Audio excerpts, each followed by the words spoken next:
何年も日光を浴びられず暗闇に閉じ込められる生活にあなたは耐えられますか？ 2005 年7月13日、アメリカフロリダ州プラントシティ三角屋根の一軒家の前に1台のパトカーが止まりました。その中から姿を現したのはフロリダ州警察のマーク・ホルスト刑事。彼は先に来ていた児童福祉局職員の様子に困惑の表情を浮かべます。信じられない、こんなに最悪な家庭見たことありません。職員は大粒の涙を流しながらそう話しました。マーク刑事が駆けつけたのはその家庭の問題が児童福祉局では解決できないとされたためだったんです。マーク刑事はすぐにその家に侵入すると、家の中には糞尿の匂いが立ち込め大量のゴキブリが這い回っていました。何なんだこの家は。思わず鼻を覆い顔をしかめたマーク刑事。しかし本当の恐怖はここからでした。狭い廊下を進んだ先にはウォークインクローゼットほどの小部屋が、その部屋のドアを開けると全身ウジ虫まみれの少女がこちらを見上げていたんです。真っ暗な小部屋にウジ虫まみれで閉じ込められていた少女。彼女を監禁生活に追い込んだ耳を疑うような事情とは。母親は少女の惨状を前にしても精一杯育児をしていたと口にしたんです。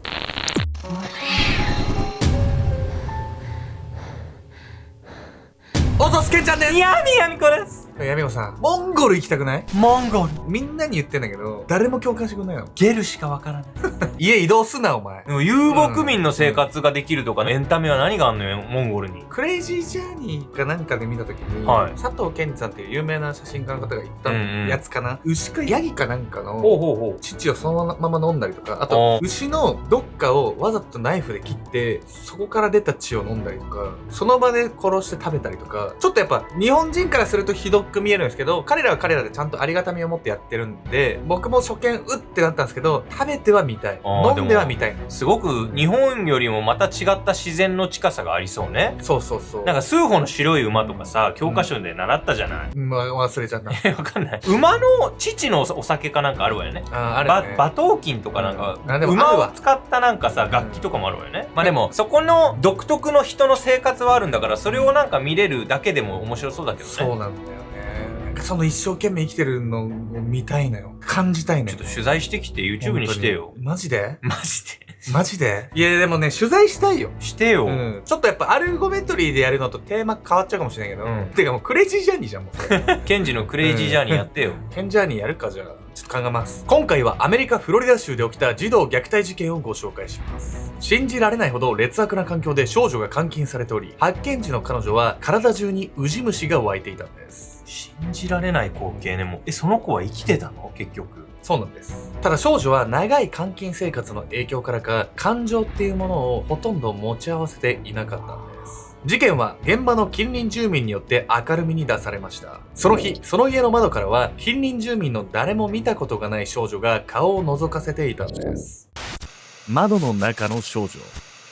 2005年7月13日、アメリカ・フロリダ州プラントシティ古びた一軒家の前で一人の男性が立ち止まりました。なんだ？家の中から視線を感じ、その方向へ振り返った男性。その家の窓は割れており、内側から補強するかのように毛布がかぶせられていました。その毛布の隙間から5、6歳くらいに見える少女が顔を覗かせていたんです。この子は誰だ？近隣に住むその男性は、その家に女性1人と10代になる息子2人が暮らしていることを知っていました。一方で今目にしている少女のことを男性は一度も見たことがなかったんです。痩せた頬にくぼんだ瞳、無表情でこちらを見つめるその少女がろくに世話もされていないことを男性は直感したんです。彼の通報によりその日の昼頃に警察が到着。そのうちの一人、マーク・ホルスト刑事は家に入る前からすでにその中の惨状を察していました。児童福祉局の職員があそこまで参ってしまうとはただごとじゃないぞ。警察が到着するその前にその家を確認した児童福祉局の職員は家の前に止めた車の中で号泣していたんです。マーク刑事は相棒の新人警官を連れ意を決してその家に突入。すると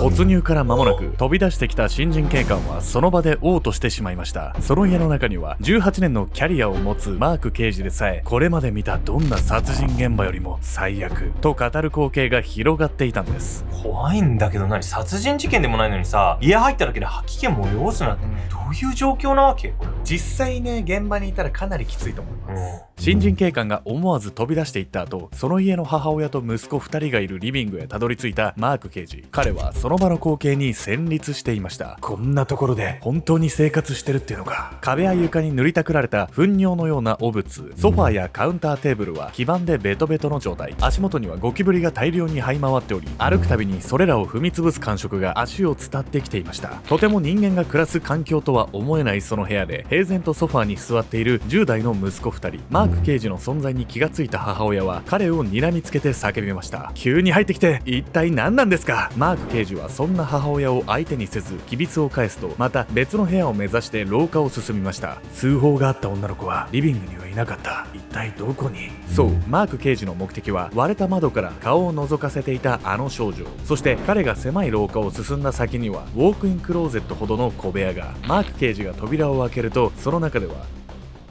汚れたおむつの山の中で裸の少女が横たわっていたんです。高さ1メートル以上にもなる使用済みおむつの山に囲まれ、カビの生えたマットレスに寝かされていたその少女。肋骨が浮き出た彼女の体には大量のウジ虫とハエが群がっていました。すぎー。もう何この家。しかも母親はなんか警察やってきて迷惑ぐらいに思ってる感じじゃない？なんかまあお察しの通りね、この母親っていうのは相当やばい人物だったんです。悪意なき虐待。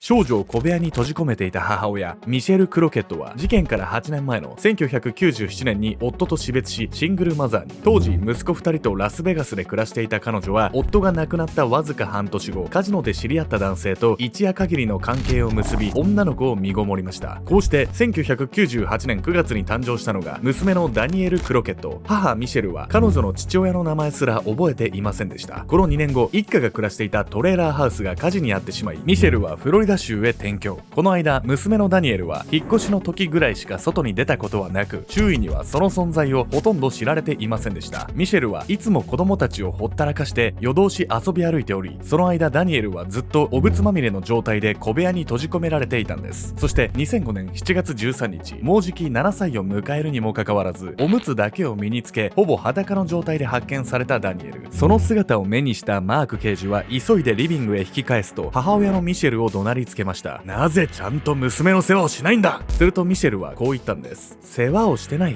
私は精一杯頑張ってるわ。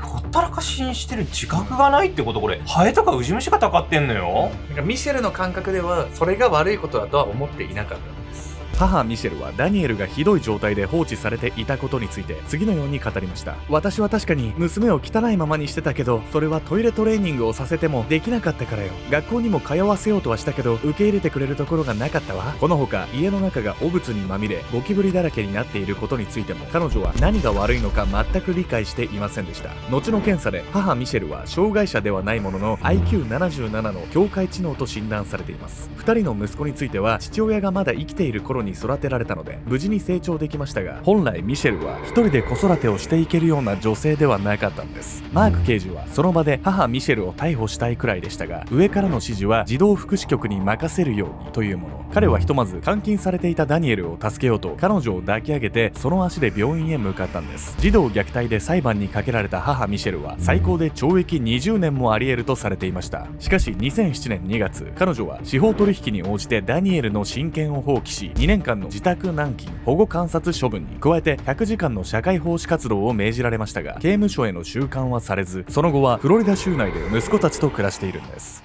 こんなことがありえるの？いや、なんか誰か親戚とかがね気にかけてあげればよかったんでしょうけど、多分親戚も娘の存在とか知らなかったんじゃない？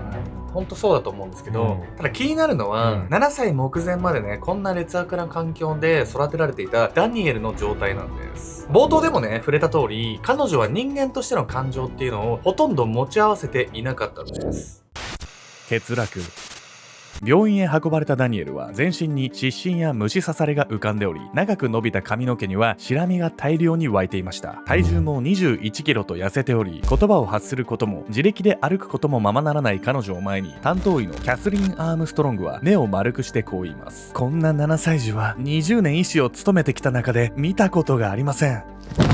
動揺しているのかベビーベッドの中で暴れ、何度もベッドのフレームを蹴るダニエル。それでいて決して泣き声を上げない彼女の様子に医師のキャスリーンは困惑するほかなかったんです。泣きもせず、うんただ暴れるだけってもう赤ちゃんとも違うじゃないこれ。人と接さずね、育ってきたダニエルにとって泣いたり笑ったりっていう感情を伝える行為は必要がなくなってしまったんです。生まれてからほぼ外に出たことがなく、汚れた小部屋の中で誰とも接さずに放置されていたダニエル。身体的能力に関してはリハビリで改善できても、問題は彼女が人と意思疎通できない点にあるんです。担当医のキャスリーンがいくら見つめても、ダニエルは決して視線を合わせようとはしません。あなた、お人形は好き？私の顔覚えてくれたかしら？キャスリーンはそうやって何度となく質問を繰り返しますが、ダニエルはうなずくことも首を横に振ることもありませんでした。また彼女は暑さや寒さ、痛みを訴えることもなく、点滴の針を刺した際も全くの無反応。医師のキャスリーンはダニエルのその状態について次のように語ります。子供が言語やコミュニケーションのための回路を発達させるには保護者のぬくもりが必要です。人間は生まれてから最初の5年で脳の 85% を発達させるため、子供の頃に保護者のぬくもりが与えられていないと後から意思疎通の能力を身につけるのは難しいんです。子供の頃にね、保護者のぬくもりを受け取ることが霊長類にとってかなり重要だということを示す実証実験があるんです。というわけで本日のメトラキーワード、ハーローの大リボ実験について。1958年、アメリカの心理学者ハリー・ハーローは8頭のアカゲザルを用いた愛着形成の研究を発表しました。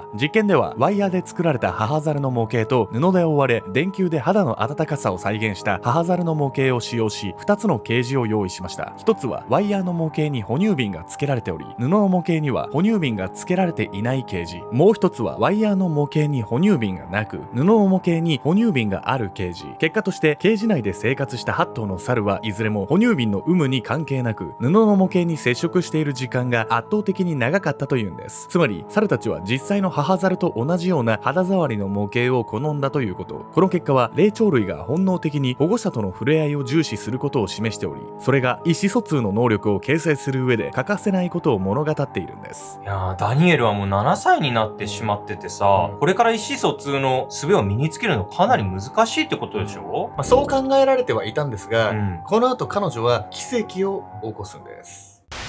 人の心。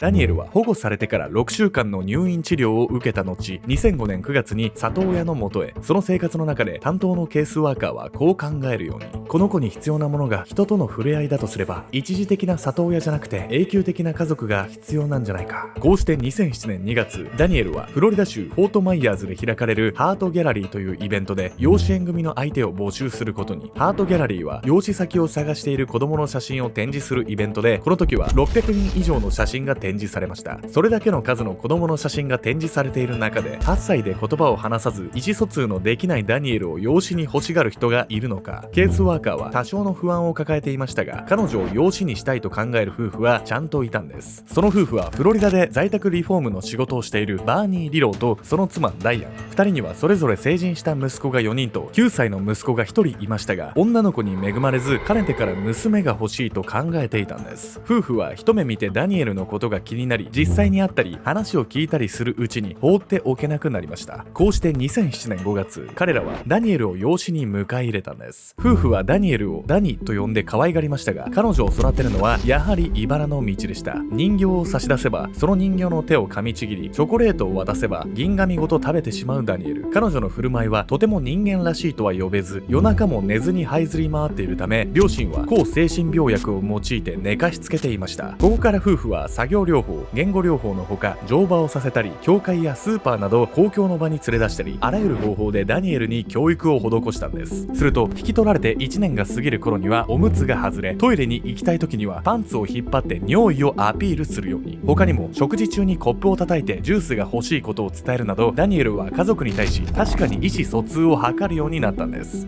すごい進歩。もうこれは養子縁組をした両親がすごい頑張った結果でしょこれは。そしてね、ダニエルの奇跡っていうのはまだまだ続くんです。この後の出来事っていうのは、彼女が紛れもなく家族のぬくもりによって変わっていったことを示していたんです。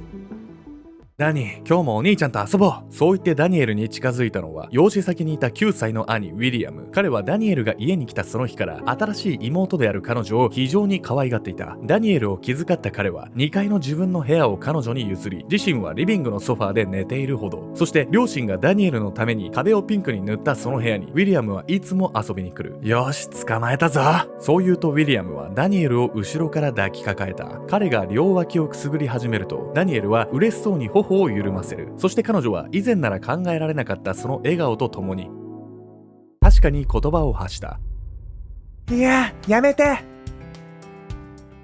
ダニエルをくすぐった時のその言葉は兄のウィリアムしか聞いたことがありませんでした。しかし、そんなごく限られたシチュエーションであっても、彼女は確かに言葉を話したというんです。この時のダニエルの反応について、言語療法士は次のように説明します。例えば、重い聴覚障害を患う乳児だったとしても、コミュニケーションを取る相手がいれば、声を発しようとします。大切なのは、反応してくれる相手がいるかどうかなんです。このようにダニエルは、家族のぬくもりに触れる日々で、確実に人間らしく成長していきました。2008年6月、一家は彼女のため、テネシー州ナッシュビルに農場付きの家を購入。その決断は自然の中で家族と過ごす時間がダニエルをより良い方向に導くと考えてのものでした。しかし結局成長に伴って家庭で世話をすることが困難になったため、彼女は19歳の頃グループホームへ預けられるんです。父親のバーニーは現在も月に一度ダニエルとの面会に行っているといいます。ダニエルが失った7年の時間は決して帰ってきませんが、その後の新しい家族との日々はきっと幸せなものだったはず。限られた人しか聞いたことがないものであったとしても、幼少期に意思疎通の能力を身につけられなかった彼女が言葉を発したことがその事実を物語っています。人間にとって最も重要なものは身近な誰かのぬくもり。あなたが身近な人のぬくもりに救われたのはどんな時でしたか？